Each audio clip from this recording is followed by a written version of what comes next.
오늘도 새벽을 깨우며 고난주간 특별 새벽 기도에 참여하신 여러분들, 하나님이 주시는 능력과 지혜와 성령이 우리의 삶을 지배하게 될 줄로 믿습니다. 오늘은 고난주간 5번째 날입니다. 주님께서 제자들의 발을 씻기신 세족 목요일이라고도 부르는 날입니다.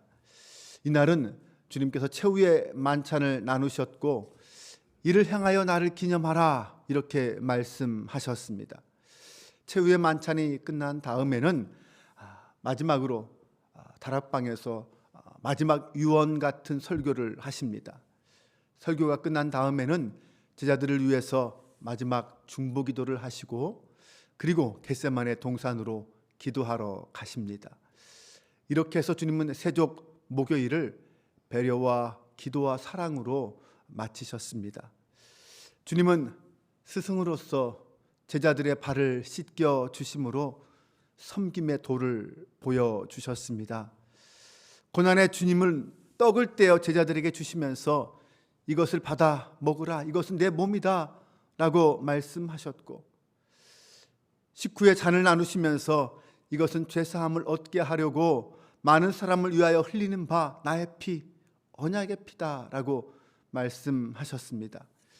이 최후의 만찬은 주님께서 배신자 가룟 유다를 제외한 11명의 제자들과 한 몸이 되는 신비스러운 시간이었습니다. 그리고 이별의 설교와 그리고 중보 기도는 제자들에게는 마지막 영원한 유산과 같이 남겨졌습니다. 곧이어 이어지는 겟세마네 동산의 기도는 인간 예수의 뼈아픈 고통을 인내하면서 견디면서 하나님의 뜻에 순종하는 아름다운 덕을 우리에게 보여주셨습니다. 오늘 우리는 이 세족 목요일에 이 새벽에 다음 4가지 기도 제목을 가지고 함께 기도했으면 좋겠습니다. 첫 번째는 낮은 자리에서 낮은 자의 발을 씻기게 하옵소서, 주님처럼.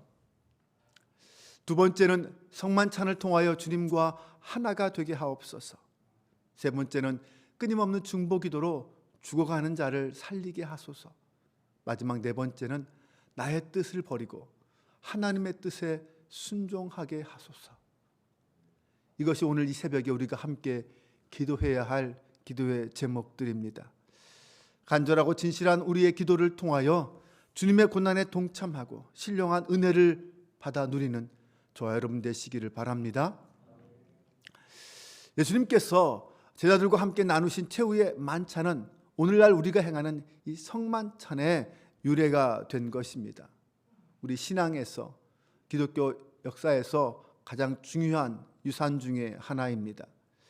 먼저 예수님께서는 제자들에게 당신께서 행하시는 이 사역을 6월달에 먹는 어린 양과 무교병에 비유해서 가르쳐 주셨습니다. 바로 예수님 자신이 인간을 구원하기 위해 온 이 땅의 생명의 떡이다, 이렇게 말씀하셨습니다. 26절에 보면 예수께서 떡을 가지사 축복하시고 떼어 제자들에게 주시며 이르시되 받아서 먹으라, 이것은 내 몸이니라. 이 성만찬에서 나누는 떡은 단순한 음식물이 아닙니다. 주님께서 우리를 위하여 상하신 주님의 몸을 상징합니다. 여기에는 우리의 몸과 주님의 몸이 서로 하나가 되는, 우리가 주님의 몸을 먹음으로 주님과 우리가 하나가 되는 그 신비가 이 속에 있습니다. 다음으로 주님은 잔에 담긴 포도주를 자신이 흘리게 될 피에 비유하셨습니다. 출애굽 당시 이스라엘 백성들이 문설주에 발랐던 그 어린 양의 피가 이스라엘을 죽음에서 구원한 것처럼 이 예수님께서 십자가에서 흘리신 그 보혈이 우리를 구원하기 위한 구원의 피였습니다. 28절에 이것은 죄사함을 얻게 하려고 많은 사람을 위하여 흘리는 바 나의 피 곧 언약의 피라고 하셨습니다. 예수님께서는 그 자신의 피에 비유한 그 포도주 잔을 언약의 피라고 하셨습니다. 모세는 시내산에서 짐승의 피를 뿌려서 하나님과 이스라엘 사이에 언약을 맺었습니다. 이 언약으로 이스라엘은 하나님의 백성이 되었습니다. 하나님 그들에게 율법을 주시면서 율법을 지켜 행하기만 하면 거룩한 나라가 되고 거룩한 하나님의 백성이 될 것이다 라고 말씀해 주셨습니다. 하지만 이스라엘 백성들은 하나님을 떠나 우상을 섬기고 배신했습니다. 하나님은 이스라엘 백성들을 다시 돌아오게 하기 위해서 여러 선지자들을 보냈습니다. 하지만 백성들은 오히려 그 선지자들을 죽이고 박해하면서 끝내 하나님께 돌아오지 않았습니다. 이렇게 해서 결국 하나님은 이스라엘 백성들을 심판할 수밖에 없었습니다. 하나님과 이스라엘 백성들 사이에 맺은 그 언약은 파괴되었고 이스라엘은 이방 민족에게 멸망당하고 말았습니다. 그렇지만 하나님은 예수님을 통해서 새로운 언약을 맺어 주셨습니다. 그리고 이 새 언약은 이제 이스라엘 백성들뿐만 아니라 예수님을 구주로 믿는 모든 사람에게 다 해당되는, 예수를 믿기만 하면 하나님의 백성이 되는 새 언약이 되었습니다. 예수님께서는 제자들과 함께 나누는 그 포도주를 새 언약을 위한 상징으로 삼아 주셨습니다. 오늘 29절에 보면 예수님께서 새로운 언약을 마지막으로 해서 이 세상에 자신이 이제 떠날 것이다 라고 예고하십니다. 이 말씀을 보면 예수님께서는 장차 하나님 나라에서 제자들과 함께 새로운 포도주를 마시는 날까지는 다시는 포도주를 마시지 않을 것이다 라고 말씀하십니다. 예수님께서 이 말씀에서 뿐만 아니라 종종 이 하나님 나라를 잔치에 비유해 주셨습니다. 예수님을 통해서 이루어지는 새 언약을 믿는 사람은 하나님 나라의 그 잔치에 참여할 수 있게 된다는 것입니다. 30절에 보면 예수님과 함께 구원의 잔치를 벌이신 제자들은 하나님의 선택과 구원에 대해서, 그래서 자신이 하나님의 거룩한 백성이 된 것을 기뻐하며 감사하며 찬양했습니다. 우리가 지금 행하는 성찬은 바로 이렇게 해서 시작되었습니다. 물론 처음과는 달리 지금은 작은 전병 하나와 작은 포도주 잔을 나누지만 비록 그것이 단순화되고 약소해졌다 하더라도 성찬의 정신은 변함이 없습니다. 변함없는 구원의 잔치요, 하나님의 사랑과 은혜를 나누고 주님과 내가 하나 되는 순간이라는 것은 변함이 없습니다. 그래서 우리는 이 성찬에 참여할 때마다 이런 하나님의 놀라운 사랑과 구원의 은총을 경험해야 합니다. 이번 성찬은 내일 저녁에 있습니다. 예수님은 또한 십자가를 앞에 두고 기도하기 위해서 겟세마네 동산으로 올라가셨습니다. 겟세마네라는 말은 기름을 짜는 틀이라는 뜻입니다. 그 말씀처럼, 그 뜻처럼 주님은 그 동산에서 십자가의 고난에 그 심적으로 심히 눌려서 정말 온몸이 짜여지는 듯한 고통을 느끼셨습니다. 무엇보다 아버지로부터 버림받는, 아버지와 분리되는 그것을 아시기에 주님의 고뇌와 고통은 더욱 클 수밖에 없었습니다. 예수님은 베드로와 야고보와 요한에게 깨어 기도하기를 부탁하셨습니다.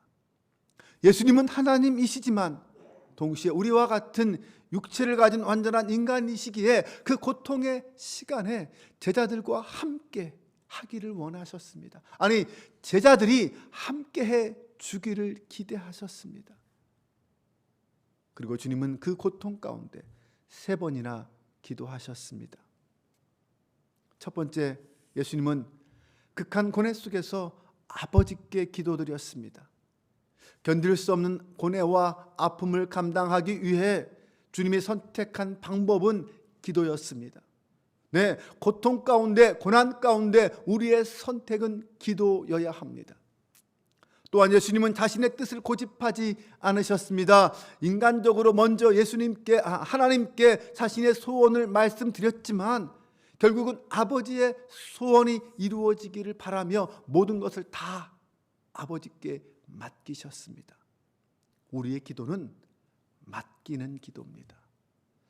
아버지의 뜻에 나를 온전히 맡기고 그 뜻에 순종하기를 결단하는 것이 우리의 기도의 마지막 결론이어야 합니다. 세 번째로 예수님은 반복하여 3번이나 기도하셨습니다. 같은 기도 제목을 가지고 3번 기도하셨습니다. 고난이 크면 클수록 기도는 반복됩니다.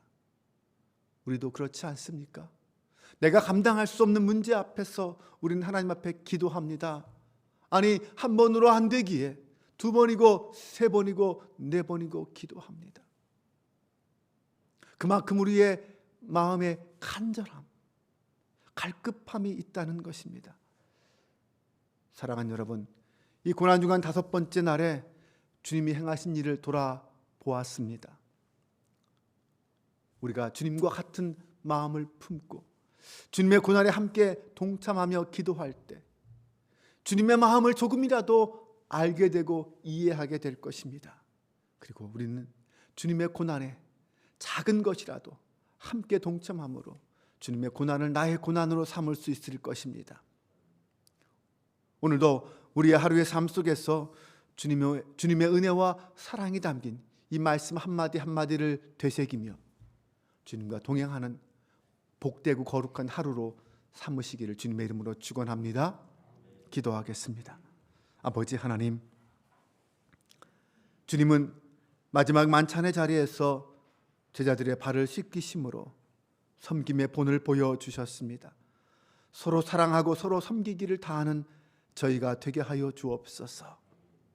또한 주님은 마지막 만찬의 자리에서 자신의 몸과 피를 상징하는 떡과 잔을 나누시면서 온전한 희생을 가르쳐 주셨습니다.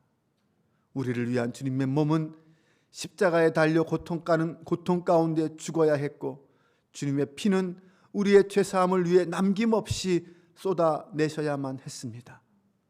당신의 아픔과 고통을 생각지 않으시고 다만 우리를 위하여 그 모든 고통을 몸소 감당하셨습니다.